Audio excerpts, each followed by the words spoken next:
परिवर्तन दिखेगा। सबसे पहले तो आपकी दृष्टि बदलेगी। दृष्टि में पहला बदलाव क्या आएगा कि जो पहले सब में ही अवगुण देखती थी, अब वो गुण देखती है। अब वो सब में एक अत्यंत अभागे व्यक्ति में भी गुण का दर्शन कर लेती। आपसे किसी व्यक्ति की 100 लोगों ने बुराई करी, अरे वो तो ऐसा है, वो तो ऐसा है, वो तो ऐसा है, लेकिन आप नित्य सत्संग करते हो। जब वो व्यक्ति आपके सामने आएगा तो आपके मन में पता क्या आएगा, अरे यार मुझसे इतनी बुराई करी पर इतना भी बुरा नहीं है तो इसमें ये गुण है। ये गुण देखने की स्थिति हो। कई लोग पता कैसे होते, कान के कच्चे, उनसे 4 लोग बुराई कर जाते हैं कि वो तो ऐसे ऐसे ऐसे हैं, तो वो जितना उन लोगों ने बताया उससे भी ज्यादा सोच लेते हैं। ये गैर सत्संगी का लक्षण है। सत्संगी कैसा होता है? एक वाल्मीकि रामायण का प्रसंग सुनाते हैं। प्रभु श्री राम जब लंका जा रहे थे तो विभीषण शरण में आ गया, और विभीषण जब शरण में आया तो भगवान ने एक मीटिंग बैठाई अंदर, और सारे वानरों को बुला करके बोले, आप लोग बताइए, जामवंत जी, हनुमान जी, सुग्रीव आदि, आप सब लोग बताइए क्या करना चाहिए। विभीषण आया है, शत्रु का भाई आया है शरण में। तो बाकी सब लोग तो शांत रहे, बोले नाथ हम आपको आज्ञा करेंगे कि आप क्या करो। तो भगवान ने कहा, सुग्रीव तुम वानर राज हो, तुम बताओ क्या करें। सुग्रीव बोले, अब आप मुझसे पूछ ही रहे हैं सबके आगे, मेरा भाव सुनना चाहते हैं, तो नाथ शत्रु का भाई है, पता नहीं किस मंतव्य से आया, आप इसको स्वीकार मत करो। और फिर विभीषण के अनेक अवगुण बता दिए। देखिए उसकी थोड़ी चाल ढाल भी रावण जैसी है, वो खाता पीता भी रावण के साथ ही होगा, वो इतने साल रहा रावण के साथ है, ऐसा तो हो ही नहीं सकता कि संग से उसमें दोष ना आया हो। और जब इतना ही बड़ा भगत है तो क्यों नहीं सीता जी को मुक्त करवा पाया? रावण को जाकर के इसने क्यों नहीं कहा कि तुम सीता जी को मुक्त कर दो? आदि आदि सब बातें प्रभु श्री राम से अंत में कह दिया। बोले मेरे मंतव्य से तो नाथ आपको इसको स्वीकार नहीं करना चाहिए, और ये उचित नहीं है। सबकी बातें सुनकर के राम जी बाहर निकल के आए और तुरंत विभीषण को उठा के गले से लगा लिया, और गले से लगा के तिलक करके उसको अपने पक्ष में रख लिया। अब तुम हमारे संग ही रहो। सुग्रीव जी बोले, भगवान ये क्या किया आपने? आप पूरे नेगेटिव सब सुन के आए भीतर से, और बाहर आकर के आपने स्वीकार कर लिया। सुग्रीव ने एक बात और कह दी, बोले कि नाथ जब आपको करनी अपने मन की है तो फिर मैं चला जाता हूं यहां से। या तो आप मुझसे पूछते नहीं, और मुझसे पूछा था तो मेरी बात का मान तो रखते। राम जी बोले, तुम हमको सिखाओगे? अरे हमने पूछा तो जामवंत जी से भी था, हनुमान जी से भी था, सबसे पूछ रहे थे, सबका परखना चाह रहे थे चित्त में कैसी भावनाएं हैं। रही बात रावण को मारने की, तुमको लगता है तुम्हारी सेना के बिना हम नहीं मार पाएंगे? लक्ष्मण जितनी देर में अपनी पलक झपकाता है ना, इतनी देर में अगर हमारी इच्छा हो जाए तो रावण जैसे जन्म ही नहीं लेंगे। रावण का जन्म भी मेरी इच्छा से होता है। विभीषण सुग्रीव भूलो मत, कौन है हम? परमात्मा है। ठाकुर जी का ये लक्षण है कि वे अत्यंत अवगुण सुनने के बाद भी स्वीकार कर लेते हैं। तो ऐसा ही गुण भक्त में भी होना चाहिए। अगर आपकी दृष्टि में गुण दर्शन नहीं होता किसी के भी प्रति, आप दूर हैं भक्ति भाव से। तो सत्संग क्या करेगा? सबसे पहले आपकी दृष्टि को परिवर्तित करेगा। अच्छा, एक तो ये हो गया कि आपको गुण दिखने लग जाएगा, सब में आपको अच्छाइयां दिखने लगेंगी। दूसरी चीज क्या होगी? किसका संग करना चाहिए और किसका संग नहीं करना चाहिए, यह वैसे तो यहां सब मन वाले ही बैठे हैं, फिर भी बेमनसी करके देख लीजिए। 1 महीना पूर्ण होते ही आप अगले दिन देखेंगे आपकी दृष्टि में परिवर्तन होगा, लोगों को देखने का नजरिया बदल जाएगा आपका। दूसरी बात, श्रवण। दूसरा परिवर्तन होगा कानों में। अभी स्थिति कैसी है?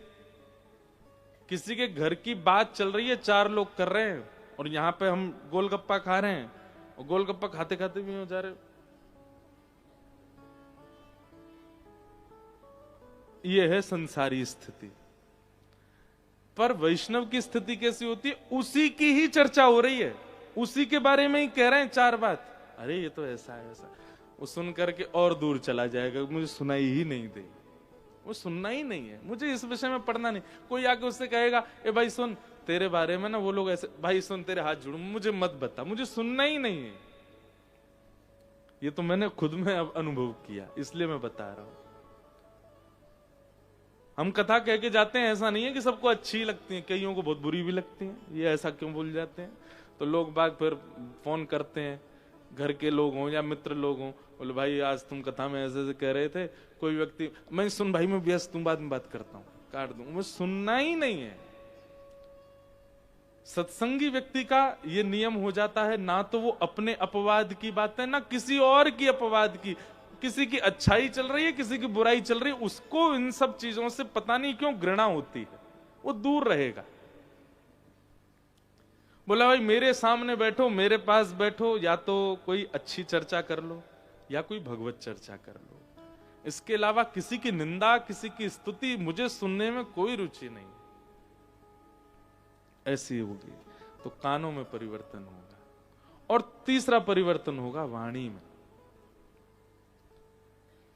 लिख लीजिएगा, सत्संगी बहुत कम बोलेगा, बहुजल्पिक नहीं होगा, और ना ज्यादा बोलने की उसकी इच्छा होगी। मुझे मत घूरिएगा कि आप तो बोले ही रहे हो इतनी देर से, ये बोलना नहीं है। पर व्यवहार में जो आप सब चर्चा करते हैं, उस चर्चा में आप शांत ही रहोगे। ऐसा नहीं है कि आपका माइंड वहां नहीं है, आप होगे वहां, सबके बीच बैठो, घर के लोग कुछ बात कर रहे हैं, किसी के ब्याह की चर्चा, घर की कोई व्यवस्था की चर्चा, आप बैठोगे सब सुनोगे, अच्छा है, ठीक है, हाँ भाई तू, मैं क्या बोलूं, आप उसको पता है, वो एक बार कुछ कह भी देगा कि हाँ ठीक है ऐसा ऐसा आप करो। अगर कोई नहीं मानेगा तो जिद नहीं करेगा। संसार के लोग कैसे होते हैं, हाँ भाई देखो तुमको ना ऐसे ऐसे करना चाहिए, अगर वो व्यक्ति नहीं करे तो पूरे उत्सव में मुंह फुलाए डोलेंगे, हमने तो कही थी यूं करो, हमने तो 4 बार बोली थी इनसे यूं करो, मानी नहीं हमारी बात। और जो मानता नहीं बात उसका क्या शुभचिंतक बनना, ऐसी ऐसी बातें कर कर चला जाएगा। भाई संसार में यदि सबसे अद्भुत कोई वस्तु है ना तो वह सत्संग। हमने तो अनुभव किया कि मानव का शुद्ध निर्माण, ह्यूमन बीइंग कैसा होना चाहिए, वो सत्संग ही उसका निर्माण करता है। जैसे स्कूल की पढ़ाई हो, कॉलेज की, यूनिवर्सिटी की जो एजुकेशन होती हैं, वो आपका निर्माण करती हैं इंजीनियर के रूप में, डॉक्टर के रूप में, चार्टर्ड अकाउंटेंट के रूप में, लॉयर के रूप में। ऐसी सत्संग आपका निर्माण करता है मानव के रूप में। एक मानव को कैसा होना चाहिए वो सत्संग बनाता है। केवल भगवत प्राप्ति ही प्रथम गुण नहीं है सत्संग का। मानव तो पूतना रोज मिलती है सबको, लेकिन उस पूतना को परखने के लिए सत्संग होना चाहिए जीवन में। आप समझ जाओगे कौन कितना कैसा क्या है।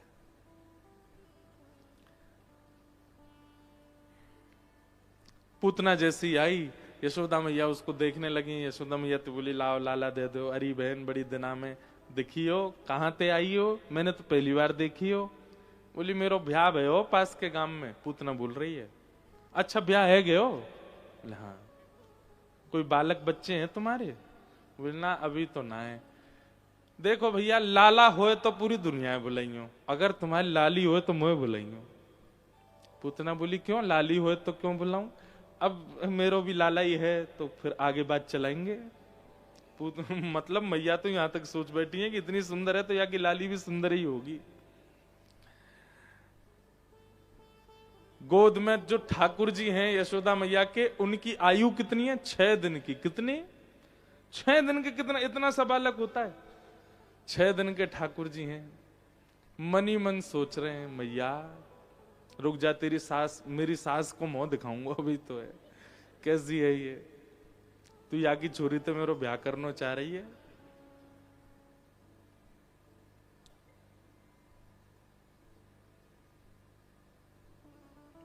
पूतना ने ठाकुर जी को गोद में लिया।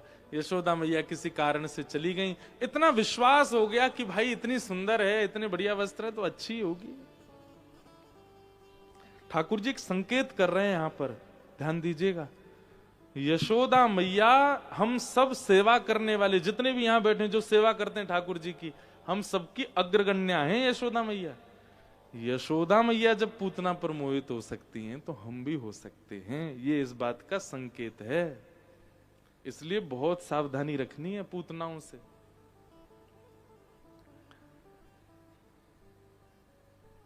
ठाकुर जी पधरा दिए और पधरा करके यशोदा मैया बाहर चली गई। पूतना ने जैसे ही अपना पयोदर भगवान के मुख में दिया, ठाकुर जी ने पहले उसके विष को पिया, दुग्ध को पिया, रस तत्वों को पिया, पुण्यों को पिया, पापों को पिया। प्राणी शमम रोष समन्वितो पिबत गाढ़म कराभ्याम। ठाकुर जी ने जैसे ही भगवान प्रपिड्यतत, जैसे ही गाढ़ करके पूतना के प्राण पीने प्रारंभ किए, धीमे धीमे पूतना को पसीना आने लगा, घबराहट सी होने लगी। इतनी देर हो गई, ये बालक मरता क्यों नहीं है? ठाकुर जी को खूब उसने पकड़ करके दूर, सा मुंच मुंचाल मत प्रभाषणी, ठाकुर जी को दूर फेंकने लगी। लेकिन ठाकुर जी ने तो ऐसे कस के पकड़ा है पूतना को कि नहीं, अब तो ठिकाने लगा के छोड़ेंगे हम।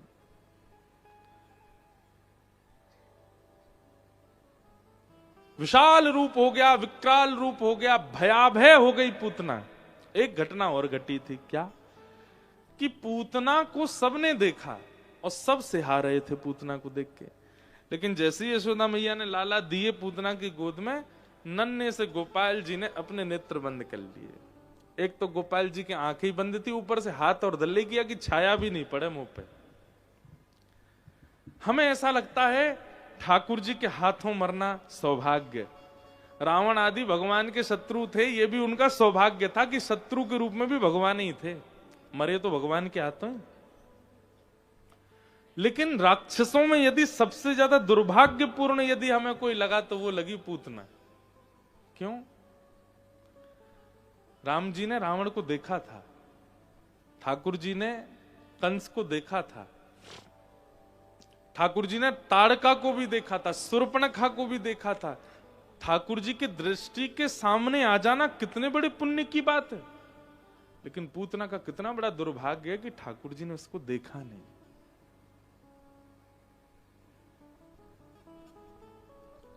इसलिए आप समझ रहे हैं बात को। राक्षस मतलब काम की पराकाष्ठा, क्रोध की पराकाष्ठा, ईर्ष्या की पराकाष्ठा जिनमें है उनको राक्षस कहते हैं। पर पूतना राक्षसी तो है, काम क्रोध लोभ ईर्ष्या सबकी पराकाष्ठा तो है, पर इसमें एक अवगुण ऐसा है जिसके कारण ठाकुर जी इसको नहीं देख रहे हैं। और वो अवगुण क्या है? कृष्ण प्रेम में झूम रहे, आनंद कर रहे, ठाकुर जी का चिंतन कर रहे सब ब्रजवासियों को इसने अपनी ओर आकृष्ट किया, मतलब उनका भजन छुड़वाया। ठाकुर जी किसको नहीं देखते हैं? जो वैष्णवों के भक्ति में बाधा बनता है उसको दृष्टि से देखते नहीं। और दूसरा, जो अपनी वास्तविकता में नहीं रहता है ठाकुर जी उसको नहीं देखते हैं। जो रूप बदल करके रहे उसको देखते नहीं। इसलिए भैया ये दो चीजों पर बहुत विशेष ध्यान रखिएगा। एक तो वास्तविकता ठाकुर जी के सामने प्रस्तुत करो, और दूसरा अन्य यदि कोई भगवत भजन में है उसके भजन में बाधा कभी मत बनो, नहीं तो ठाकुर जी आपको देखेंगे नहीं। एक पंढरपुर में एक भक्त थे, उनका नाम था चोखो मेला। क्या नाम था?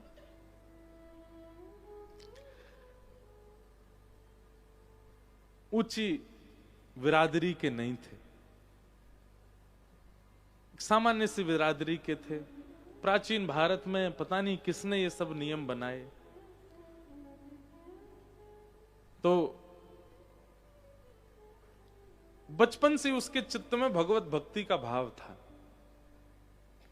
खेती बाड़ी करता था। पंढरपुर से थोड़ी दूर उसका गांव, वहां पर ही सुंदर आलू, मूली, गाजर, सब्जी, तोरई आदि सब बोता था अपने खेत में। और सब बोने के बाद जब ऋतु की पहली फसल और पहली सब्जियां जब प्रकट होती थी तो सब कुछ जैसे निकालता था उसके मन में आता था कि ये अब सामान्य तो सोचेंगे इसकी सब्जी बना के हम पाए, पर उसके मन में आता था ये तो मैं पंडरीनाथ मेरे विठोवा को प्रदान कर दूं। सारी सब्जियां समेट करके एक पोटली सी में बांध करके ले गया और वहां जाकर के जैसे ही मंदिर के द्वार पर पहुंचा किसी ने उसको प्रवेश नहीं करने दिया।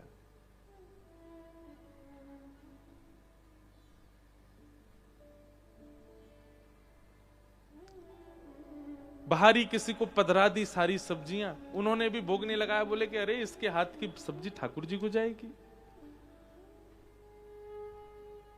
ठाकुर जी को बड़ी पीड़ा हुई। अगले दिन फिर से उसने सुंदर व्यवस्था करी और जब सब्जियां निकाली तो उनको लेकर के गया। किसी ने उसको बताया, बोले तुम्हारी सब्जियां ठाकुर जी को पधराई नहीं गई हैं। तो आज वो हठ पूर्वक मंदिर में प्रविष्ट हो गया, भीतर चला गया, ठाकुर जी के सन्मुख पधराने लगा। पुजारियों ने झुंड बना करके और कुछ लोगों ने उसको पकड़ करके खूब पीटा। बोले तू घुसा कैसे भीतर, तुझे अधिकार नहीं आने का। जैसे ही उस पर हाथ उठाया पंडरीनाथ भगवान ने भीतर से अपनी किवाड़ बंद कर ली। पुजारियों ने देखा कि कोई भीतर है क्या, बोले कोई नहीं है भीतर। फिर मंदिर कैसे बंद हुआ, खूब प्रयास किए, ठाकुर जी ने मंदिर नहीं खोला।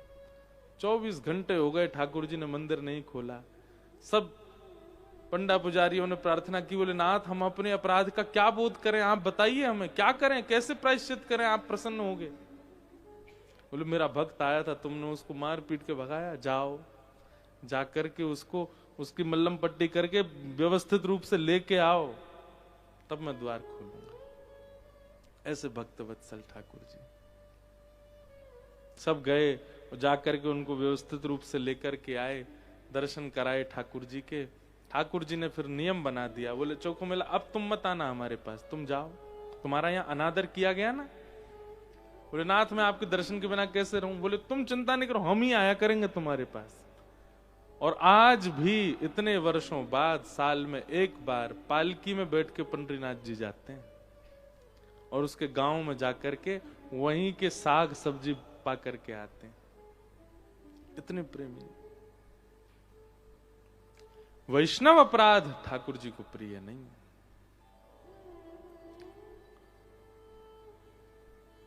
पूतना अपने रूप में आ गई। भगवान ने जैसे ही देखा कि अब राक्षसी बन गई, तुरंत ठाकुर जी ने अपने हाथ हटा लिए और अब देखा पूतना को, हाँ अब आई ना अपने असली रूप में। भगवान ने उसके प्राण पी लिए और विशाल स्वरूप पूतना का गिर पड़ा, वध हुआ। बोल पूतना मर्दन भगवान की जय। सब ब्रजवासियों ने जैसी देखा इतनी विशाल पूतना गिरी पड़ी है, जोर की आवाज आई, सब दौड़ करके गए। जाकर के ठाकुर जी को उठा करके गौशाला ले गए, गौमूत्र से स्नान कराया, गौरज भगवान के श्री अंग में लगाई और ठाकुर जी को गौ पुच्छ से झाड़ा दिया। बाल्यकाल से ही ठाकुर जी की सेवा में गैया है। 6 दिन के ठाकुर जी गौमूत्र से स्नान कर रहे हैं, गौरज लगवा रहे हैं और गौ पुच्छ से झाड़ा लगवा रहे हैं। ऐसी गैया से प्रेम करते हैं श्री ठाकुर जी। धीमे धीमे ठाकुर जी अब 3 महीना के भये। करवट उत्सव हुआ। पहली करवट लई ठाकुर जी ने। सक्टासुर नाम का एक दैत्य आया, 3 महीना की आयु में उसको वध कर दिया ठाकुर जी ने। सक्टासुर जो था वो एक सकट बैलगाड़ी के नीचे ठाकुर जी सुला गई मैया, उसके ऊपर आके बैठा। भगवान ने एक पैर लंबा करके बैलगाड़ी को घेर दिया, सक्टासुर का वध। अब इसके पीछे भी बड़ी सुंदर लीला है कि सक्टासुर कौन है, उसका वध क्यों किया, बैलगाड़ी क्या है, सबके बड़े भाव बताए गए। केवल कथानक नहीं है ब्रज लीला, एक एक लीला के पीछे कारण है। जैसे सकट किसको कहते हैं? सकट कहते हैं बैलगाड़ी को। बहुत ध्यान से सुनिएगा। बैलगाड़ी मतलब जिस पर बैठ करके सफर किया जाता है। तो अब इसका हम लोगों के समझने में क्या अर्थ है? सकट किसको कहते हैं? गृहस्थ आश्रम को। जिस आश्रम में प्रवेश करके हम अपने जीवन के सफर पर आगे बढ़ते हैं, ऐसा कहते हैं। मुझे तो नहीं पता, आपको ज्यादा अनुभव होगा कि भाई असली सफर तो ब्याह के बाद ही शुरू होता है महाराज जी? ना तो मुझे पता ना आपको पता, हम तो केवल व्यास मंच पर बैठ के ज्ञान दे रहे हैं। कहते हैं असली सफर तो उसके बाद ही। इसलिए सकट क्या, देखो ध्यान से सुनना, बहुत अच्छी बात है। सकट क्या है? बैलगाड़ी। बैलगाड़ी का प्रयोजन क्या है? सफर करना। ऐसी सकट क्या है? गृहस्थ आश्रम। और गृहस्थाश्रम के बाद एक सफर प्रारंभ होता है। गृहस्थाश्रम रूपी बैलगाड़ी पर सब बैठते हैं। माताजी बैठेंगी, पिताजी बैठेंगे, सास बैठेंगी, ससुर बैठेंगे, बच्चे बैठेंगे, परिजन बैठेंगे, प्रियजन बैठेंगे, बच्चों के परवरिश बैठेगी, सब ये सब उस गृहस्थाश्रम रूपी बैलगाड़ी पर बैठते हैं। सबको स्मूथ चाहिए और सबकी एक्सपेक्टेशन आप दोनों से ही है। बस तुम दोनों ही हमको स्मूथ लाइफ दो। आपके माता पिता भी, आपके सास ससुर भी, आपके बच्चे भी, सबको आपसे ही उम्मीद है। पर बैलगाड़ी स्मूथ कैसे चलेगी? उसके दो पहिए हैं, एक पति एक पत्नी। एक भी अगर ज्यादा बड़ा होगा तो बैलगाड़ी लड़खड़ाएगी। दोनों को समान होना चाहिए। एक दूसरे की बुद्धि से, एक दूसरे के व्यवहार से, एक दूसरे के स्वभाव से नहीं भी मेल खा रहे हो तो प्रयास करो कि मेल हो, एक दूसरे के सम रहो। समझ रहे हैं ना बात को? दो चक्के हैं, दोनों समान होने चाहिए, तभी ऊपर बैठे हुए यात्रियों को अनुभव होगा कि हमारी यात्रा उचित है। अच्छा, पहिए भी बराबर है, यात्री भी बैठ गए, बैलगाड़ी भी खूब मजबूत है, खूब बढ़िया महाराज। कितने गुण मिलते हैं ब्याह के लिए? कितने? 36, अधिक से अधिक 36 मिल गए पूरे। मतलब बैलगाड़ी बिल्कुल बढ़िया है। सब लोग, माता पिता सोचते हैं अब तो हमारा जीवन बहुत बढ़िया है, ऐसी बहू आ रही है। 36 गुण मिले। सास ससुर कह रहे हैं हमारे होने वाले दामाद बहुत, सब बहुत प्रसन्न हैं। लेकिन बैलगाड़ी आगे कैसे बढ़े अगर दो वृषभ ना हो? दो नहीं, एक ही वृषभ हो। वृषभ का मतलब क्या है? धर्म। वृषभ के 4 पैर होते हैं बैल के। धर्म के 4 चरण कौन कौन से? सत्य, दान, दया और पवित्रता। ये धर्म के 4 चरण हैं। आपके पास सब कुछ है, दोनों के एक दूसरे से मेल भी बढ़िया हो गए, गुण भी सारे मिल गए, सब घर के लोग राजी हो गए, सब बहुत व्यवस्थित हो गया, लेकिन धर्म रूपी वृषभ आगे नहीं है। यानी कि सत्य, दान, दया और पवित्रता, ये 4 चरण वाला वृषभ यदि नहीं है तो बैलगाड़ी खड़ी रहेगी, चढ़ेगी नहीं आगे। सत्य का आश्रय, दान का आश्रय, दया का आश्रय और पवित्रता का आश्रय। और ये भी इन चारों का आश्रय एक ही पहिया करे, एक ना करे तो भी बैलगाड़ी नहीं बढ़ेगी आगे, दोनों को करना पड़ेगा।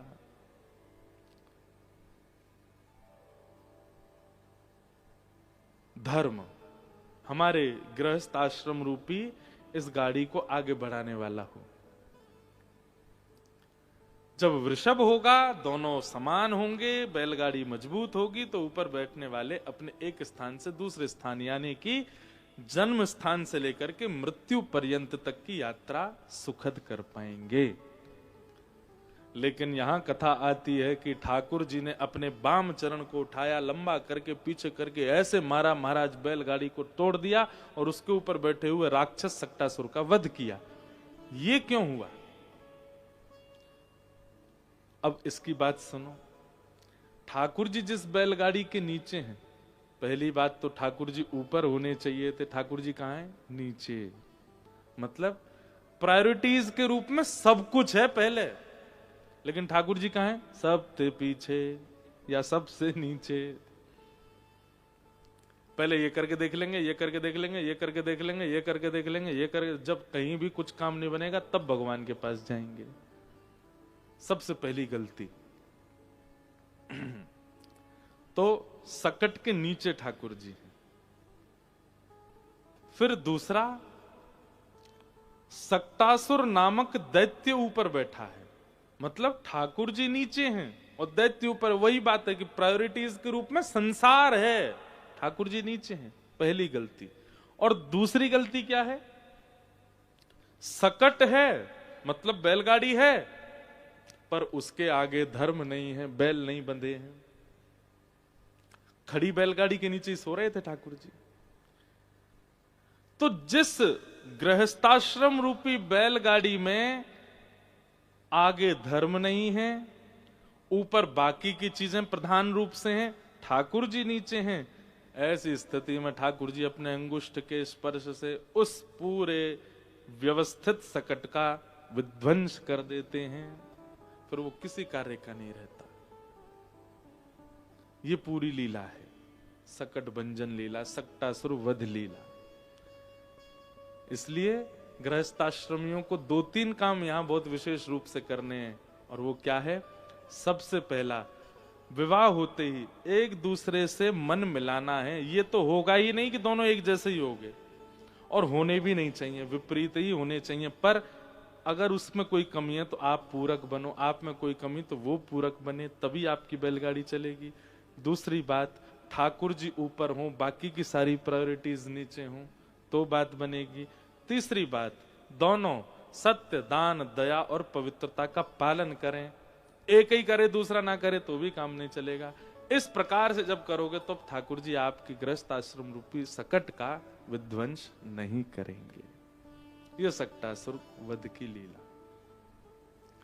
अगर इस प्रकार से एक एक लीला ठाकुर जी की घुटमन लीला में भी ऐसी हम लोगों को सीखने की कुछ बातें हैं। ठाकुर जी की माखन चोरी लीला में भी कोई भाव है, गौचारण लीला में भी भाव है, सब में हम सबको सीखने के लिए भाव है। ये कोई ऐसी लीला नहीं है बस हाँ खुश है गए, वाह वाह वाह कितनी बढ़िया, आनंद आ रहा हो सुन के। ये सिखाने वाले सब सीखे हैं। 3 महीना के ठाकुर जी है गए। अब धीमे धीमे ठाकुर जी ने एक बड़े हिन लगे। 2 दतुइयां निकल आई हैं ठाकुर जी की। कभी कभी बैठे बैठे दाऊ दादा को हाथ पकड़ के काट ले में जोड़ते। फिर दाऊ दादा भगा, मैया देख तेरो लाला काट गो मुए। यशोदा मैया तो खुश हो गई, मैया तू खुश है रही है मुंह काट को। अरे ना मैं देखूं तो मेरे लाला की दतुइयां कैसी। यशोदा मैया जाकर के दांतन को देखें, आहा कैसे मधुर लाल जी के छोटे छोटे दतुइयां निकल के आई हैं। उत्सव होने लगा गोकुल में, क्यों लाला दांत निकल आए हैं। अब तो महाराज भीड़ लग गई, क्यों गोपियां सब जामे अपने अपने हाथन ने कटवा में लाला तेरे सब मुंह में दे कि लाला नेक काट जाए। ऐसी छोटी छोटी सुई जैसी चुभे सबन के हाथन में, और सब वाको अपने माथे। हरी मैया तुम्हारा लाला तो ऐसा कोमल, काटे भी बड़े प्रेम ते है। ऐसी ऐसी लीलाएं हैं, कभी कभी याद आ जाती हैं भाव। एक लीला है मेरे को याद आ जाए तो, ठाकुर जी के कर्ण भेदन संस्कार की लीला देखूं अगर पद मिल जाए तो। लाल जी के कर्ण भेदन लीला की बहुत सुंदर एक लीला है। लाल जी जैसे ही 6-7 महीना के भय नेक नेक घुटमुन चलना सीख गए हैं। 7 महीने के घुटमुन चलते हैं? हाँ मैं 9-10 के मान लो, अनुभव हमें कम है ना, आप सबको होगा। तो ठाकुर जी अब घुटमन चलने लगे तो यशोदा मैया बोली, अब लाला को कर्ण भेदन, कर्ण छेदन संस्कार करो। और सांडिल्य मुनि आए, और सांडिल्य मुनि आकर के लाला की कर्ण छेदन संस्कार की लीला कर रहे हैं।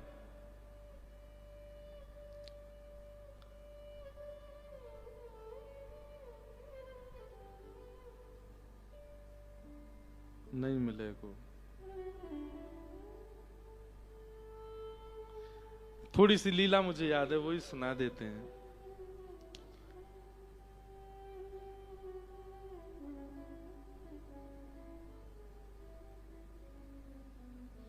हाँ, तो लीला सुना देते हैं, वो पद तो नहीं मिल रहा है। ठाकुर जी की कर्ण छिदन संस्कार है रोए। लाला कुआस सुबेरे उठाई दियो, बढ़िया सुंदर मैया ने नवायो धुवायो, केश काट दिए, पीली पीताम्बरी पहनाई, आंखन में काजल लगायो, एक डिटोना गाल पे धर दियो, सुंदर तिलक धराए, मोर पिछ लगायो, सुंदर सुंदर लाला को कुंडल पहनाए। अभी कुंडल ऊपर धारण ना करें, सो मैया ने ऐसे कुंडल बनवाए हैं, वो गोल यूं आजामे लाल जी के, तो ये ऐसे मोड़ के मैया ऐसे चूड़ी जैसे कुंडल है यूं धरा दें, तो ठाकुर जी के यहाँ 2 मोती से लटकते रहे, ऐसे ठाकुर जी के कुंडल धराए, कौंधनी पहनाई। लाल जी समझ गए कि आज कछु उत्सव है, यही मारे मैया इतना श्रृंगार कर रही है। नीचे सब मंगल बाजे बजा रहे हैं, गा रहे हैं, आनंद कर रहे हैं, कदली फल के वृक्ष लगे हैं। ठाकुर जी बड़े प्रसन्न हैं, बोले आज कछु उत्सव है रोए। मैया लेकर के लाल जी को आई, चौकी पे बैठी, सब लोग पुष्प चढ़ा रहे, ऐसे ही पद में वर्णन है पूरा। ठाकुर जी को तिलक किया गयो, आरती करी, नजर उतारी, ठाकुर जी अब तक तो बड़े प्रसन्न। इतने में ही सामने सुनंदा बुआ बैठी और चांदी के थाल में एक पैनी सी सुई लेकर के आई।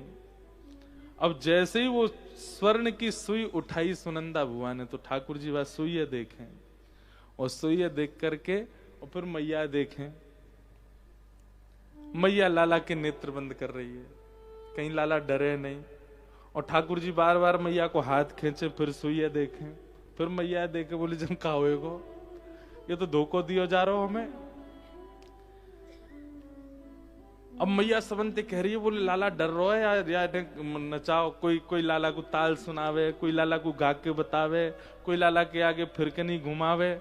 ठाकुर जी थोड़ी देर तो वाय देगा, फिर वही देखे सुई है, बोले सुई का ही कुधरी है यहाँ। इतने में ही यशोदा मैया ने इशारे में कही, वो झटपट कर दो, ये ऐसे ना करन देगो। लेकिन सुनंदा के भी हाथ कांप रहे हैं, ऐसे कोमल ठाकुर जी, इनके कर्ण छेदन करूं कैसे। सुई हाथ में लेकर के, और जैसे ही लाला को कान पकड़ो, सोई ठाकुर जी समझ गए, बोले ओहो, इस सबरे नंद बाबा वगैरह सबन के कानन में कुंडल है, ऐसे मेरे पधरामेंगे काट के। सोई ठाकुर जी गुटमुन दौड़न लगे, यशोदा मैया की गोद से निकल के दौड़े, और कहां गए, बोले पास से एक पलंग धरो, बाकी भीतर जाके बैठ गए। और नीचे तो ही सब बुला रहे हैं, यहां तक कोई आवे तो पलंग को चले जाएं, पलंग ते इतकू चले जाएं। और ठाकुर जी ऐसे घबरा रहे हैं, ऊपर से सब देवता देख रहे हैं, बोले अरे ब्रजवासियों तुम्हारे हाथ जोड़े, ये परमात्मा है, कहीं इनको ज्यादा भय लग गया तो नूतन प्रलय हो जाएगा। यशोदा मैया ने अपनी साड़ी खोची, बोले आज लाला को करना ही है, या पकड़ो दारी के।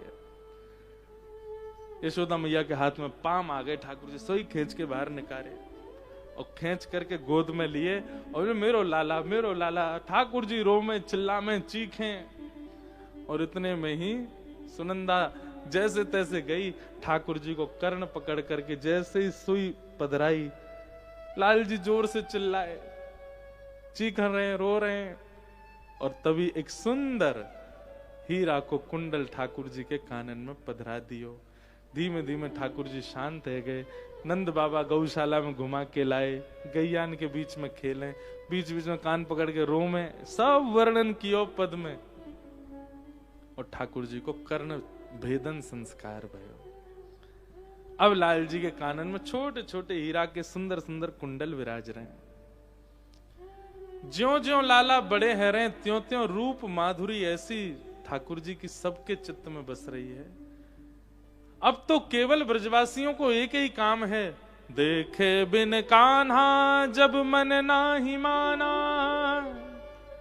इन आंखों से आज हमने ब्रह्म पहचाना है।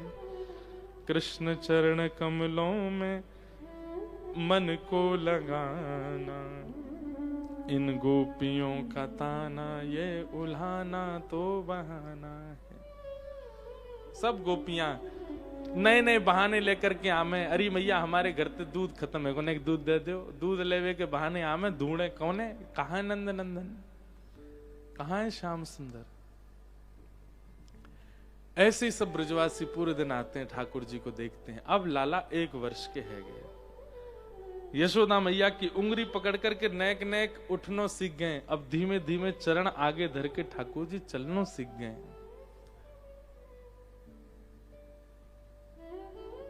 यशोदा मैया उंगली देकर के ठाकुर जी को चलनो सिखावे। थोड़ी देर बाद उंगली हटा ले सो ठाकुर जी धीमे धीमे चलें और फिर लुढ़क जाएं, गिर जाएं। ऐसे ठाकुर जी की मधुर लीला चल रही है। अब ठाकुर जी उठ के खड़े हैं लगे, चलन लगे। अब जैसे ही चलन लगे तो यशोदा मैया पल्ली तरफ जाके खड़ी है जाए, लाला को ऐसी गोद दिखावे, आजा आजा लाला मेरे पास आजा। ठाकुर जी धीमे धीमे पहले तो चिंता में चलें और फिर नेक चल के जोड़ते दौड़ के यशोदा मैया के अंक में आ जाएं। यशोदा मैया अंक में भर ले अपने लाला। अद्भुत लीला ब्रजमंडल में चल रही है। ब्रह्मा आदि देवता कह रहे हैं श्रुति म परे स्मृति म परे भजन्तु भव भीता नीतिम अपरे अहम तु नंदम वृंदे यस्यालिंदे ब्रह्म वसिता। बोले अगर कोई पूछ रहा है ब्रह्म कहाँ है, कोई कहता उपनिषदों में, कोई कहता शास्त्रों में, कोई कहता वेदों में, कोई कहता पुराणों में। अरे भैया परब्रह्म तो साक्षात वृंदावन में है, साक्षात ब्रजमंडल में है। ऐसे परब्रह्म का दर्शन देवताओं ने भी कभी नहीं किया जैसे परब्रह्म का दर्शन ब्रज में हो रहा है। इसलिए ब्रज सर्वश्रेष्ठ है। यहां ठाकुर जी ने वो लीलाएं की हैं जो देवताओं की सोच से भी परे हैं।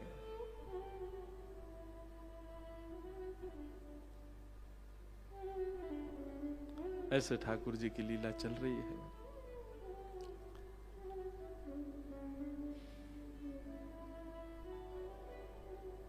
छोटे से लाल जी अब 1 वर्ष के है गए। गर्गाचार्य जी ने आकर के नामकरण संस्कार किए। बड़े लाला को नाम बलराम रखो और छोटे लाला को नाम कृष्ण रखो।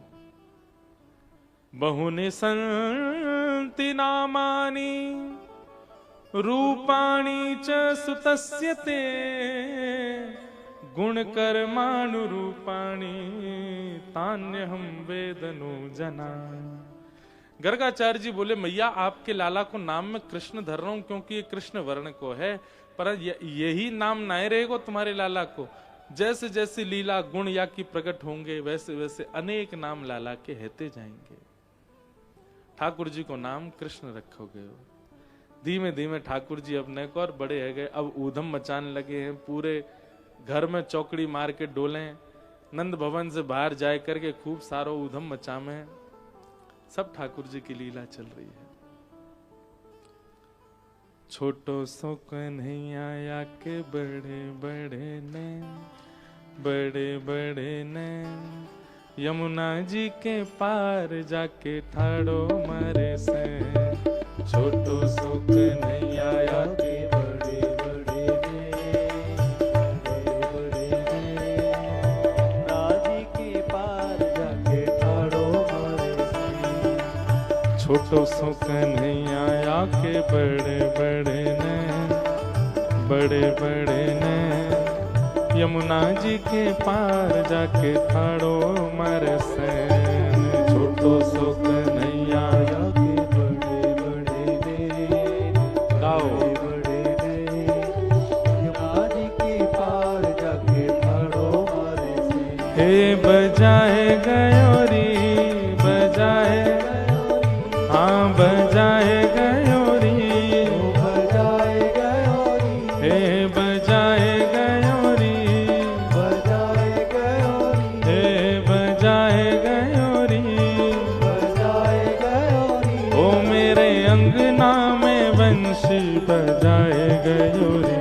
ओ छोटो सो कन्हैया या के बड़े बड़े ने, बड़े बड़े ने यमुना जी के पार जाके ठाड़ो मारे सैन।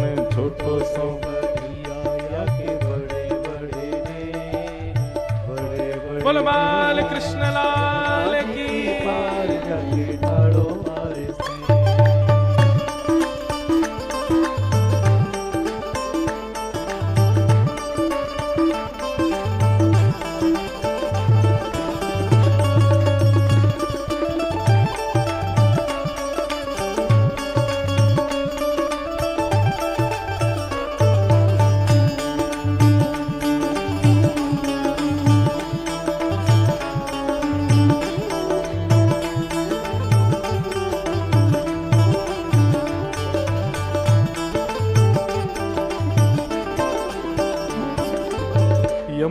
के तट गई भरन को गागर, यमुना के तट गई यमुना के तट गई। अब ये ठाकुर जी की लीलाएं प्रकट हो रही हैं धीमे धीमे। यमुना के तट गई भरन को गागर, यमुना के तट गई भरन को गागर। पीछे से आए गए नटवर नागर, पीछे से आए गए हाँ पीछे से आए गए नटवर नागर, पीछे से आए गयो नटवर। हे भिगोए गयोरी भिगोए गयोरी हाँ भिगोए गयोरी भिगोए गयोरी। ओ मेरी सगरी चुनरिया भिगोए गयोरी। ओ छोटो सो कन्हैया आया के बड़े बड़े हैं, यमुना जी के पार जाके ठाड़ो मार से। छोटो सो कन्हैया आया के बड़े बड़े हैं, यमुना जी के पार। देखो वृंदावन श्री कृष्ण सबको समझ में आवे वाली बात ना है। अब ये पर ब्रह्म की हरकतें हैं। क्या करते हैं? यमुना जी के पार जाके ठाड़ो मारे सैन। ऐसे अपनी मटका मतलब एक भौं ऊपर जावे दूसरी नीचे, फिर दूसरी ऊपर जावे ऐसे ऐसे ठाकुर जी अपनी भौं चला, इसको कहते हैं सैन। हे यमुना जी के पार जाके ठाड़ो मारे सैन, यमुना जी के पार जाके ठाड़ो मारे सैन। हे छोटो सो कन्हैया आया के बड़े बड़े ने बड़े बड़े ने, यमुना जी के पार जाके ठाड़ो मारे सैन। छोटो सो कन्हैया आया के बड़े बड़े ने बड़े बड़े ने, यमुना जी के पार जाके। बोले नंद के लाला की।